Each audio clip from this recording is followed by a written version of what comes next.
jump onto the schedule, because I think the schedule is going to tell us everything we need to know about what this season's going to look like. So, Coop, you ready for this? Let me pull this schedule up for everybody. All right. This season's schedule. Now, I need y'all to understand this. We'll start off with the most important part about this schedule is that we, as the Sooners, are favored in every single game this season except for Texas. Texas right now, Vegas has us at 6.5-point dogs right now. So the anticipation is that we should win every game but Texas. That is what we are told. And I'm going to give you my high number and my low number. Coop's going to do the exact same, and then we'll talk about each game as to why we have our high and low. My high, 12-0. My low, 10-2. Our floor is 10-2. There's no excuse not to go at least 10-2. No excuse. We've got it. Unless we get like 30 people injured in some random game, we have no excuse not to go 10-2. Coop, what's your high and low? We can go through each game. Complementary football. If complementary football and progress gets made, I mean the ceiling is 12-0. I mean it just is. Without last year, we look at this schedule and go 12-0. Like, where's the loss, right? I think that the seller is 9-3. The seller happens if some of the issues don't get fixed from last year. I think that if Texas catches a roll and they get us early, and then there's a surprise because, in Oklahoma football, there's a lot of that. But with this schedule, there's not a team on there that scares you. Texas is expected to be good, but they are not a team that scares you. And they're going to be confident as hell, regardless of what happens in Tuscaloosa. It is 100 and 110%. They're going to come in. They're going to be a little cocky. They're going to, we're going to hear 49-0 all week long, probably 2 weeks early. And I promise you, there's in the off season, there have been kettlebell runs with where they're doing 49 reps to remind them of last year. But guys, if you're scared to really chase the belief that we could go 12-0, it's because last year.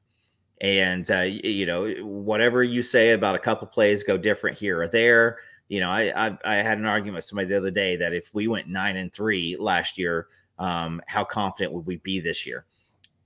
Guys, I still think if we went 9-3 last year, we would still be talking about this season as an absolute travesty from 2022. 2023 is a different team, and here we go. It is going to be good. It's going to be exciting. There's nobody on the. I mean, you look at nobody until Texas even bothers me. I'm not scared of Cincinnati.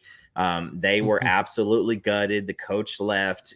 We'll go through each game. Don't worry about that. But yeah, we'll go through each game. Okay, and explain that. But so, 12-0 is the ceiling. I think 9-3 is probably the doomsday worst case scenario. Okay.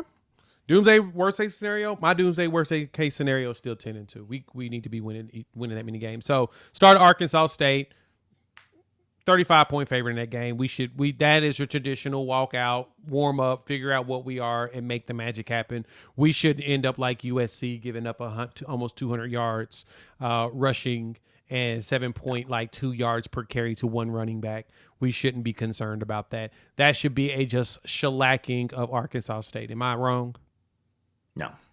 All right, we're gonna move on to that one real quick. Before that, in the second quarter, I see Jackson Arnold second half, or maybe General Booty. But Sean, you asked this question: why everybody's writing Oklahoma off after one season? Because that's just what everybody does. You see one little chink in the armor, and you think that that's the perfect opportunity to go after said team. It is like, they're terrible. It's like that's far from writing Alabama. People are writing Alabama off this season. People are writing Alabama off. People are actually writing Alabama. So don't be surprised. So yeah, So shellacking of Arkansas State. We got SMU. Now SMU is going to be intriguing. That's going to be intriguing. The SMU game is going to be intriguing only because they brought in almost 20 something transfers. They were up there with the Colorados and the Texas States of the world and the Ole Misses with a whole bunch of transfers. So they're going to look like an entire new team. Entirely. And the question is, how does that work on the field? New coach. I don't know. But I know that SMU is starting to invest more. Their boosters and everybody's trying to invest more into the school. They're doing more things. So they're one that could be a little bit more of a challenge than expected. But I do anticipate us winning that game. I think we'll be like a 20-something point favorite in that game. SMU, we win. Cool. Their defense is garbage, and it doesn't matter what transfers you brought in. They can put it up on offense. But, yeah, I'm with you. SMU is – in SMU's head – they're playing to join one of these conferences. Yes. And they want to come out and they want to prove it. Now, that being said, the first time that they played anybody with a pulse was Maryland, and they lost last year. They gave up 34 points. Let's see here. They gave up 34, 42, 41, 34, 29, 34, 63, 23, 59. Guys, if our offense is what we're saying that it looks like it could be, it is going to be fun. It's going to be at home, and it's going to be hot as the devil's crack. It is going to be hot. It's a 5 p.m. kickoff for that game, and it's going to not be fun. Yeah, it's going to be gross. It's going to be one of those gross games that nobody's going to enjoy, but, it is what it is. Honestly, going to the next week, Tulsa is going to be just as gross. I think we beat Tulsa, too. That one should be an easy one. Kevin Wilson's coming in first year trying to figure things out. Tulsa does traditionally recruit well, enough for, a team like Tulsa, and they come out and have some good years. I mean, had, Zach Collins? That was the defensive player of the year. Wasn't he the Butner Award winner? Bednarik. Yeah, I think he was a Bednarik Award winner a couple years ago. So they produce players. They can produce them. I don't think it'd be a problem for us, though. The only problem for us is going to be a 2:30 kickoff. Jesus, well, it's going to be an early Jay, kickoff. I'll say this. They go to Washington the week before, and they play at Washington, and it's a 4 p.m. Central game. They're going to be – guys, there's a chance that Tulsa is busted up pretty well coming back to play us. I would – we saw Kent State play us and then go down and play Georgia the following week. I expect Tulsa to be just trying to get through that game as fast as possible. Yep. I think Tulsa's just trying to survive. Cincinnati, we'll go up there. They have probably the best defensive line in the Big 12, but they have no one else on that team. I'd have zero faith in Emory Jones. That'll be the game where we'll be able to test our offensive line and see if we're building a Joe Moore award-winning line. I anticipate that one to be, of course, a win. We'll go up there and win that game. I have no fear in that one. And we'll go to Iowa State as well. Iowa State, they're going to come to town, and we're going to blow the doors out on them because I don't even know if they have a roster fully. Coop, Cincinnati, Iowa State. How you feel on those two? You go to Cincinnati, and this is your first actual road game. Young players, you go up there, and again, I think somebody saw it. I want to see Jackson Arnold early against Cincinnati and get maybe the whole second half. You go through, you take business because you go up there and you mean business because Cincinnati and Iowa State are just 2 weeks before Texas. And so, and I'll say this with the Tulsa game, if they were playing, Troy or something like that, the week before, I wouldn't be as just, we're going to roll right over it because they brought Kevin Wilson, got that quarterback to stick around in Tulsa. So they're going to have some experience on the offensive side. I just don't see you going to Washington and then coming back and playing Oklahoma at home because that game you're going to have more OU fans than Tulsa fans in the stadium. And that does affect them mentally. I've talked to ex-Tulsa players in the past, when they played Oklahoma, and it was an absolute, it messes with your brain. So if you're not 5-0 heading into Texas and 5-0 with at least 4 massively convincing wins, if not all 5 of them decently convincing, there's something wrong. No, no, you're 100% right. So we go on from there right into the big boy, um, Texas. So, of course, Texas. We got our resident Texas fan in here, and and frightening always comes through. With he talks a lot of Oklahoma football. He is a diehard Sooner fan at heart. He just pretends like he likes Texas just for his family to not take him out. But but no, kidding. But I do say this. I think this one's going to be a good game. At our height, we win this game if we're prepared. I am still not sold on Quinn. I've seen what his product looked like at the end of the season. I've also seen what Sark's product looks like whenever he's doing his adjustments. We go in with quarterbacks and healthy players. I think we have a really good chance of pulling the upset that no one expects. But on a realistic standpoint, I think Texas just has just enough juice to win this game. Just enough juice. Just this year. That's going to be the last time. We coming for y'all. Coop, what you think? We'll see. We'll see what happens at Alabama. And I don't mean about the turnout of the game, because I don't think that the Alabama game, I think if they beat Alabama, it is more likely that we beat them in the Cotton Bowl. I think if they lose to Alabama, if they do it the right way, it's a tougher game in Dallas. If they do it the Texas way, then you start to see some ish hit the fan. What I mean by that is you've got, I mean, we talked when Ty was talking about Alabama, they are going to go back to that Nick Saban run, and then Run. on and play defense. And they are going to Texas has got some upgrades on defense, but that's still it. That's still where it's at. And if your quarterback isn't getting your guys the ball, we saw that last year with Oklahoma when Dylan Gabriel struggled to throw the ball to the open receiver or see the open receiver. It got frustrating for the people on the sideline. It got frustrating for the fans. Right. Now, if Texas starts pulling this stuff and Quinn Ewers starts airmailing folks, you're going to start hearing chants early. You're going to see Twitter blow up early, and that's going to happen in Alabama. So Oklahoma comes in. This game is not one that you can look at the entire season. You can't look at what happened last year. You can't look at it in that. This game always is odd.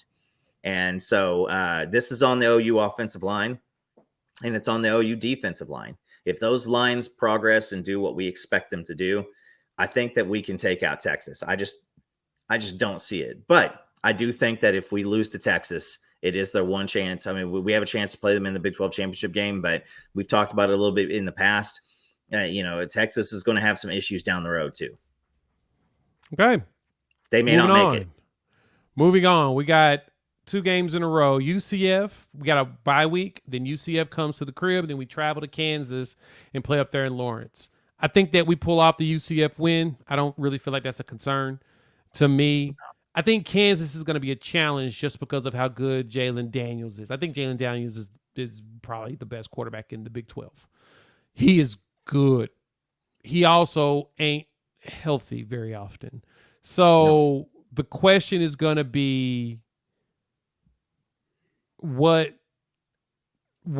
does he look like when we get that far into the season? That's 2, 4, 6. That's 8 games in, probably 9 for him. How healthy does Jalen look when we get there? I do not see. I don't see him being prepared. We win that game out there. UCF, Kansas. What you think? Listen, Reese Plumlee, this guy can't throw the ball. He's coming to OU. I'm going to have to look at their schedule because I don't know what they play prior to coming to Oklahoma as far as the big guys. They go at Kansas State week 4. They got Baylor at home, at Kansas, at Oklahoma. So maybe we learn about our Kansas matchup the week before. 2 weeks before, It's again. Yeah, you just don't have. They just don't have the athletes yet. I think that they will get there, and I think that now that they're in a power conference, there's going to be an opportunity. But I think that you throw up 50 in consecutive weeks in both of these games. UCF, I mean, they lost 4 or 5 in the conference they were in last year. I don't see them coming into Oklahoma, and Oklahoma is they're going to be a buzzsaw this year. And if it was at South Florida or Central Florida, North Florida, whatever the hell it is, whatever. But them coming in a home, especially right after the Texas game, I'm pretty sure that like after the Texas game, the record OU has is just insane. So I think that that's 2 wins. Again, yeah, Jalen Daniels, 8 weeks into the season, that defense has already, probably had the opportunity to give up some points. And so if it's a shootout, so be it. But, he just has to stay healthy, and doing it for 8 games is a challenge. Yeah. Okay. Moving to the next set of games. We got Bedlam, the last one for a while. And then we have West Virginia coming into town. I'm not concerned about Oklahoma State whatsoever. I don't think anything about them puts fear into my heart. Even traveling to Stillwater, I say that we win that game. I say West Virginia coming to town. I like Green at quarterback, but I do think that West Virginia is one of the bottom halves of the Big 12, and I think that we should be able to destroy them at home and get revenge from last year. So I'm calling those 2 as wins. Cool. Yeah. Oklahoma State, I mean, if you've got 2 quarterbacks, you've got none. And it's not like they're trying to decide between, a top 10 quarterback and Dylan Gabriel and then a perennial, or like a once in a lifetime type of a guy coming in through with Jackson Arnold with some of the early notes. If Rangel comes in and plays, it means that the offensive line has just had terror.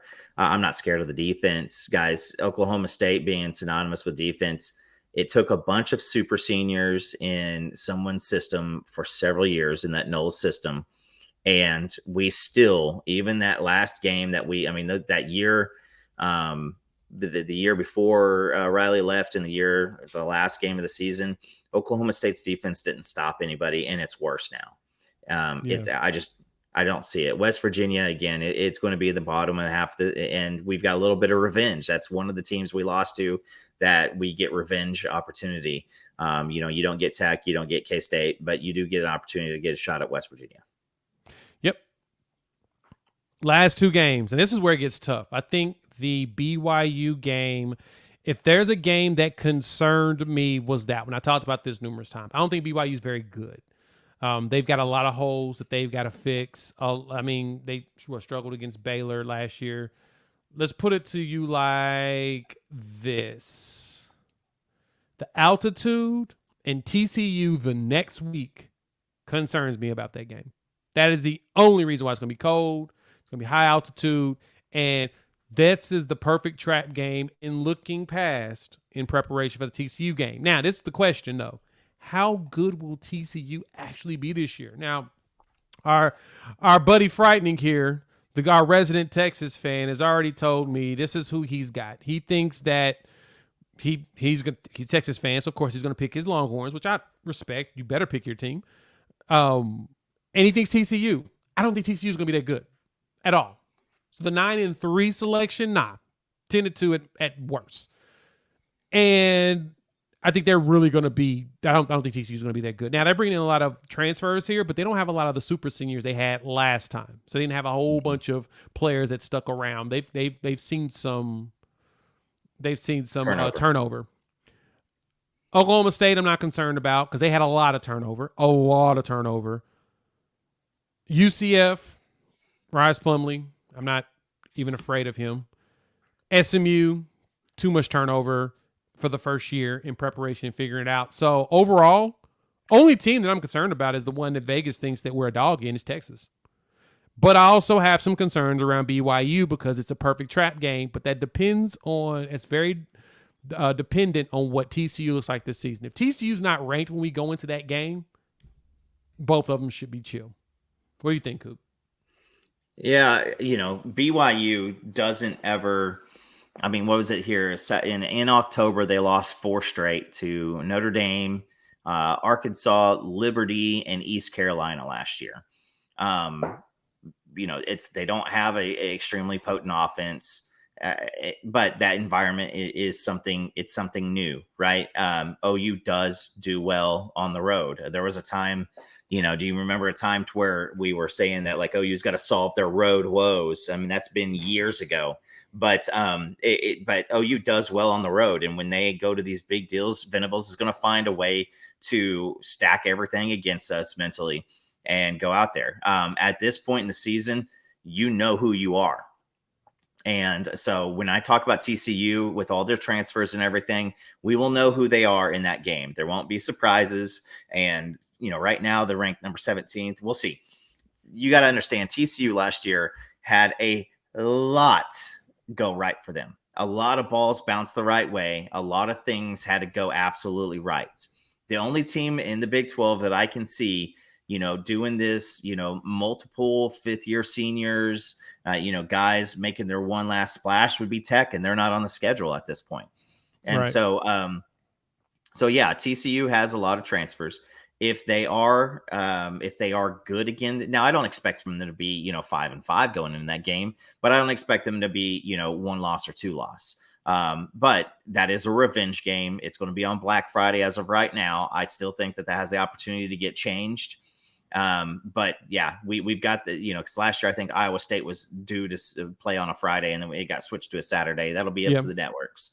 And so Fox has already picked up this game.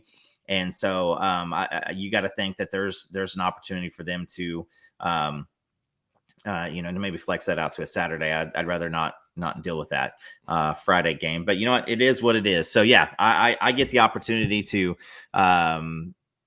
watch this team. That those 2 last games. This is you're getting ready for the Big 12 championship, and you're probably playing for a berth in it. Regardless of what's going on earlier in the year. So. BYU is a concern. You got to have a right mindset with there. And then you have to go and you have to protect your players when you're playing TCU as always. I agree. So and I'm still on what does TCU look like? And honestly, I think that's actually what's going to make it dependent on when it comes to the flexing of the schedule. I mean, is TCU going to be any good? Do they come out? Do they fall flat after that great Cinderella season, or do they keep the same team going? That's going to be the question. Okay, that's the schedule. Only 2 games. Like I said, if there's losses, I'm going BYU in Texas. And Robert, you're 100% right. I am hardcore on the altitude and the competitive depth. Should be no problem. But at the same time, I still have my fears and concerns just because, we don't know what's going to look like at that point in the season. But I think healthy and consistent, there's no excuse to not going 10-2 minimum. Or honestly, going 11-1. I can see us 11-1, but I do anticipate us seeing Texas in the Big 12 championship as long as Texas does their part of it. We've seen everybody give Texas they're going to win the Big 12, and we always know how that turns out. So